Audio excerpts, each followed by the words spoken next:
Yo, it's your boy Six, and welcome back to another self-working, no setup card trick tutorial. So today's video is a special video because it's a collaboration between myself and MLTMagicTricks here on YouTube. So shout out to him, and actually to see the performance of today's effect, you have to click this link here, watch that video, see the performance, and then come back here to get the full explanation. I imagine many of you are coming from his page to get that explanation right now. We're also doing a contest, 5 lucky winners. What are you gonna get? Well, we're giving out 2 decks of cards per person. That means you get my Believe deck as well as my Malum Playing Cards deck that I put out some years ago. So you get 2 decks of cards as well as some awesome stickers to go with that, free of charge, anywhere in the world to 5 lucky people. Well, how do you enter? What do you have to do? It's simple. Click that subscribe button, right? Make sure you're subscribed to my channel and comment down below where in the world you live.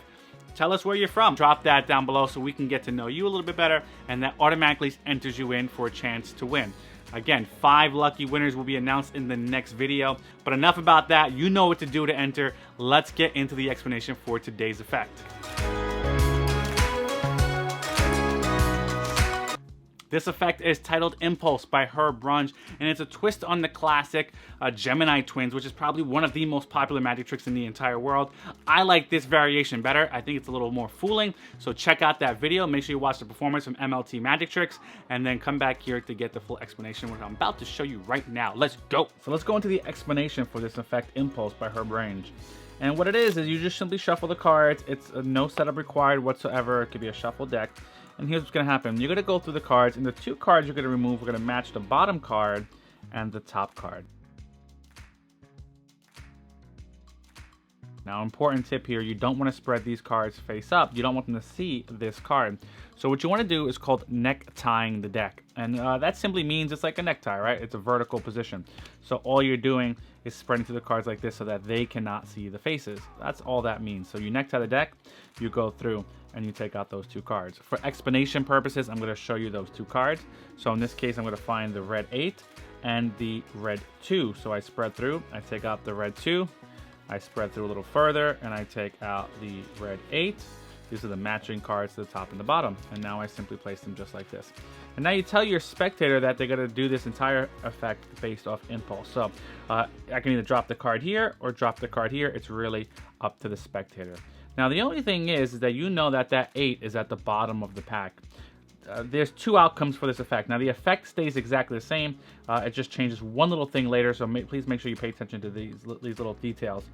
If they say drop the packet here, you're all set, right? Because it's dropping the 8 on top of the other 8, and you have no other work to do. So let's look at that version first, and then we'll look at the second version for the minor change later. So they drop that on top, you pick it up, and you say, great. Again, you're going to use your impulse. As I go through the cards like this, an ideal, you're going to say the word stop at any time you like. And the spectator can even do the dealing at this point. It really doesn't have to be in your hand. You can hand them that card, let them do all the work from here on out. Now, once you get to this position, they say stop, you stop dealing, and you say, again, another impulse. You want to put this on top of this or this on top of this, and they decide. Let's say they say this. And then finally, your last decision, 1, 2, or 3 cuts. How many times do we cut the cards? Let's just say they say 1. You give the pack 1 single cut, and you say, perfect, we're all done. Now you can spread through the cards just like this, and all you have to do is take the cards that are face to face. That's the 8 with the card in front of it, and the 2 with the card in front of it.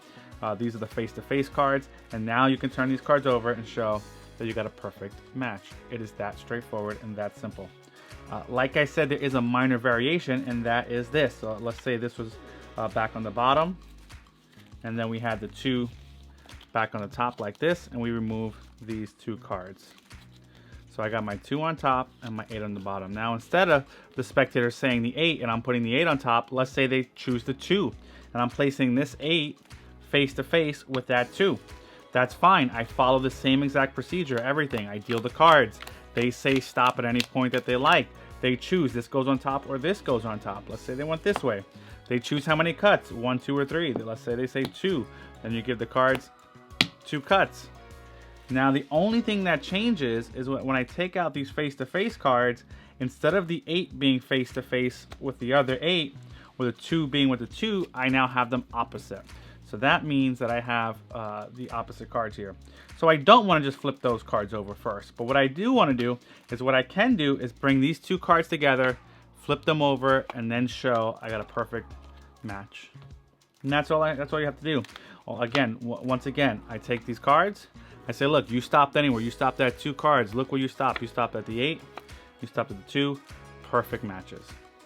If you're worried that people may be following along with the cards as you do this, another way is by simply picking up the cards and bringing them together as you look at them. And now you simply just separate the hands and switch the cards. What's happening with that is all I do is I grab the cards, I bring them together, hold them in my hand, square them up for a second. Now I take the top card in my left hand, the bottom card in my right hand, and then I say, look, a perfect match. It's that simple. Really, at the end of the day, I just like to put the cards together, so let's see how we did. Yeah, a perfect match. Look at that. We found the 2 mates, and you're good to go. Really simple effect. If you like that and you want to learn other cool card tricks that are really easy to learn, be sure to subscribe to my channel. Posting videos every single week. There you have it. Be sure to comment down below for that chance to win the contest, to win the decks of cards. And thank you for showing support to my channel.